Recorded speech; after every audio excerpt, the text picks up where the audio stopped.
Let me ask you a question. Has anybody heard of Bill Cosby? Has anybody heard of him? All right. If you haven't, he was in the news this week and for the past 2 years because of a breaking situation. And I was asked to write my opinion on everything that's been going on with Bill Cosby. So I just had this piece that I want to share with y'all about what's going on. Because whatever's going on, you always you gotta laugh at certain things, even when it's bad. And sometimes people say things are too soon, but this is just my thoughts on it. So just bear with me. So Bill Cosby, the comedian, 79 years old, faced 3 charges of aggravated indecent assault, but jurors could not come to a unanimous verdict on any of the 3 counts. According to the jurors, this is what they said. One of them said, they were legally written off with a lot of different words that was said out in the courtroom. And it caused the jurors to keep going back to the judge looking for these words. These words were reckless and unconscious and severely impaired and unreasonable doubt. The people who were responsible for finding the verdict didn't know what the words reckless and unconscious meant. Do your jury duty. Now we had up there reasonable doubt, but not unreasonable doubt. What is unreasonable doubt, they said? We spent a lot of time trying to figure these words out and what were in these charges, which made them so much more severe than what all of the testimony or I heard closing arguments was. We never heard those words, and that's where the problem was. It sounds like when Secretary of Defense Donald Rumsfeld was explaining weapons of mass destruction, right? Like, it was very confusing. We didn't know what was going on. Reckless was one word that we spent a whole day on, trying to figure out whether he was reckless going upstairs and getting pills. The answer to that is yes, he was very reckless.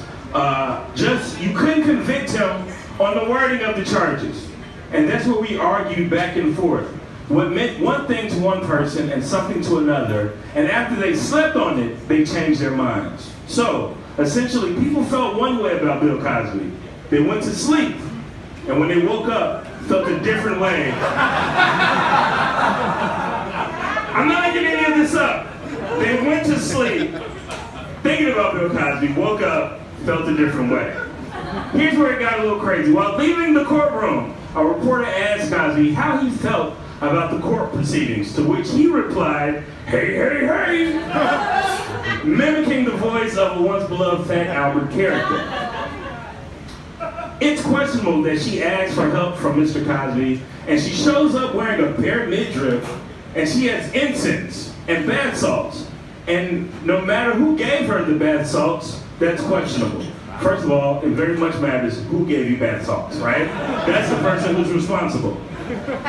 Bill Cosby's spokespeople said he will deliver educational talks teaching young people how to behave to avoid sexual assault allegations. He doesn't teach them how to avoid sexual assault. He got a lot of criticism from a number of victims' advocacy groups.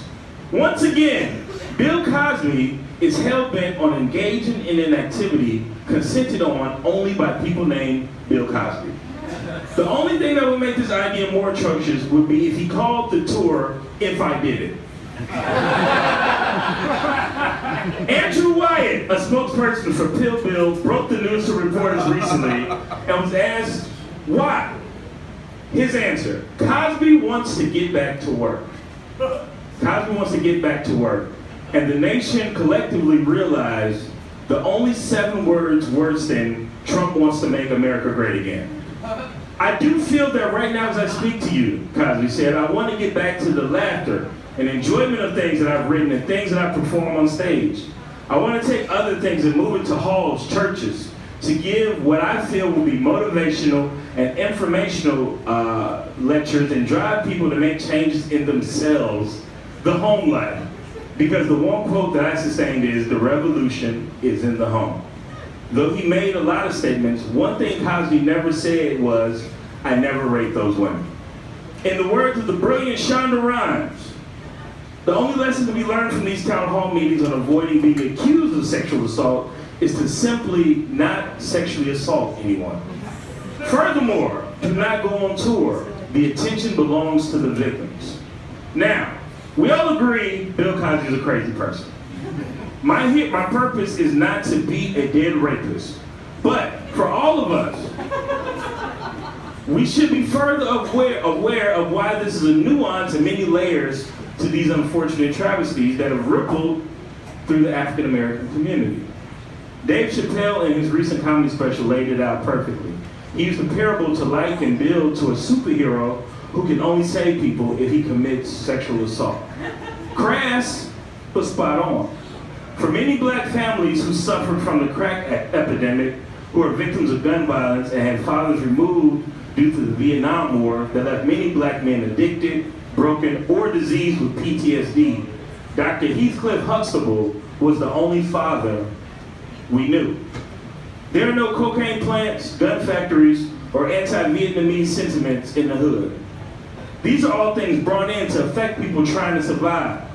Not getting hassled, not getting hustled, keeping your head above water, making a way when you can, temporary layoffs, easy credit ripoffs, hanging in the chow line, good times, right? We look for our heroes in entertainment.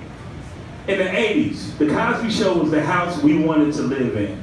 2 parents, one a doctor, one a lawyer, food always on the table, a station wagon, 4 bedrooms, and a goldfish. Every Thursday night at 8 o'clock, that brownstone in Brooklyn was ours as well.